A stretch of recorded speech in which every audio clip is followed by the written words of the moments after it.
আজকে আমি আপনাদের সাথে যে বইটি নিয়ে আলোচনা করব সেটির নাম হলো পদ্মজা। বইটির লেখক ইলমা বেহরোজ, প্রকাশনী অন্যধারা। বইটির প্রথম খণ্ড অর্থাৎ পদ্মজা প্রকাশিত হয় 2024 সালের 21শে বইমেলায়। এরপর এর একাধিক সংস্করণ বের হয়েছে। আর 2025 সালের বইমেলায় প্রকাশিত হয় এর দ্বিতীয় খণ্ড অর্থাৎ শেষ খণ্ড আমি পদ্মজা। এই বইটি দুইটি ভেরিয়েন্টে প্রকাশিত হয়েছিল। প্রথমটি ব্ল্যাক এডিশন, যেটা ছিল স্পেশাল এডিশন, এবং দ্বিতীয়টি হলো হোয়াইট এডিশন বা নর্মাল এডিশন। প্রথম খণ্ড পদ্মজা এর ব্ল্যাক এডিশনের দাম ছিল 1000 টাকা, অর্থাৎ মুদ্রিত মূল্য ছিল 1000 টাকা। আর দ্বিতীয় খণ্ড আমি পদ্মজা এর মুদ্রিত মূল্য ছিল 880 টাকা। তবে বই দুটি অনলাইন অথবা যে কোনো বুকশপে 25% ছাড়ে আপনারা পেয়ে যাবেন। আরও একটি গুরুত্বপূর্ণ তথ্য হলো রকমারি অনলাইন বইমেলা 2024-এ বেস্টসেলার ফিকশন উপন্যাস ক্যাটাগরিতে প্রথম স্থান অর্জন করে পুরস্কার পেয়েছে পদ্মজা উপন্যাসটি। পদ্মজা উপন্যাসটি প্রথমে অনলাইন ভার্সনে পরিচিতি পায়। এটি শুরুতে ফেসবুকে পর্বভিত্তিকভাবে পোস্ট করা হতো। গল্পের জনপ্রিয়তা এতটাই বৃদ্ধি পায় যে শেষ পর্যন্ত এটি পূর্ণাঙ্গ উপন্যাস হিসেবে প্রকাশিত হয়। এবার আসা যাক মূল রিভিউয়ে।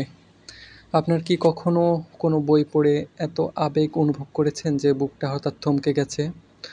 পদ্মজা ঠিক তেমনই একটি উপন্যাস। এখানে আছে আবেগ, রহস্য, সম্পর্কের জটিলতা আর আত্মত্যাগের মর্মস্পর্শী গল্প। উপন্যাসটির কেন্দ্রে আছে পদ্মজা, গ্রামের এক হাস্যোজ্জ্বল স্বপ্নময়ী কন্যা।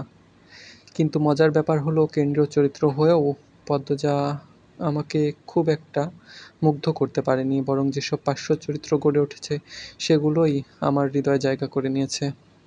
যে চরিত্রগুলো মুগ্ধতা ছড়িয়েছে তার মধ্যে প্রথমেই বলবো হেমলতা, যে ছিল পদ্মজার মা।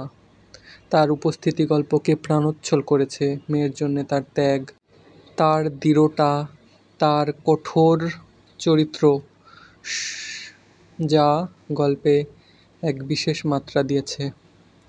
দ্বিতীয় চরিত্র লিখন শাহ, যে পদ্মজাকে ভালোবেসেছিল নিঃস্বার্থভাবে।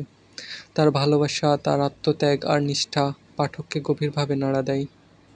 পদ্মজা উপন্যাসে আমার কাছে সবচেয়ে প্রিয় চরিত্র হলো পূর্ণা, এক চঞ্চল প্রাণবন্ত শ্যামবর্ণের মেয়ে, যে দৌড়াতে ভালোবাসে, খেলতে ভালোবাসে, হাসতে ভালোবাসে। তার প্রাণবন্ত স্বভাব, তার সরলতা আর বনপাগল মানসিকতা উপন্যাসে এক অনন্য মাত্রা যোগ করেছে। আরেকটি উল্লেখযোগ্য চরিত্র না বললেই নয়, তার নাম হলো মৃদুল, যে ভালোবেসেছিল শ্যামবর্ণের পূর্ণাকে। পূর্ণা আর মৃদুলের প্রেম, তাদের অসমাপ্ত ভালোবাসা এমন আবেগে ভরা যে পাঠকের চোখে পানি আসতে বাধ্য। মৃদুল এবং পূর্ণার অসমাপ্ত প্রেম পাঠককে ভেতর থেকে নাড়িয়ে দেয়, তাদের কাহিনী কাঁদায় আবার আবেগে ভাসায়। পদ্মজা উপন্যাসের সবচেয়ে বাজে চরিত্র আমার কাছে মনে হয় আমির। এই চরিত্রটা শুরু থেকে আমার কাছে একদম ভালো লাগে নাই। সবশেষে পদ্মজা এবং আমি পদ্মজা কেবল একটি প্রেমের গল্প নয়, এটি এক নারী চরিত্রকে ঘিরে রহস্য, আত্মত্যাগ আর আবেগের অনন্য উপস্থাপন।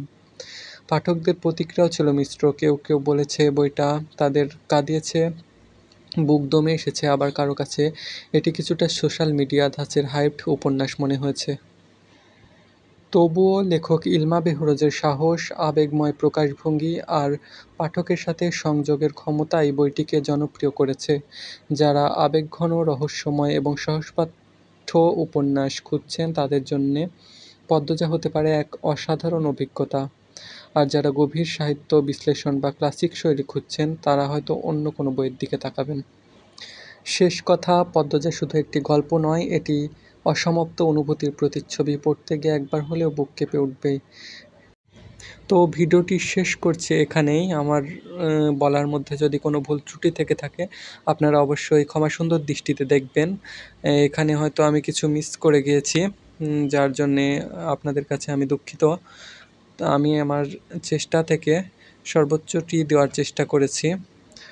আপনাদের কাছে অনুরোধ, ভিডিওটি ভালো লাগলে অবশ্যই লাইক ও সাবস্ক্রাইব করতে ভুলবেন না। আর কমেন্টে জানাতে ভুলবেন না আমি পদ্মজা পড়ে আপনার অনুভূতি।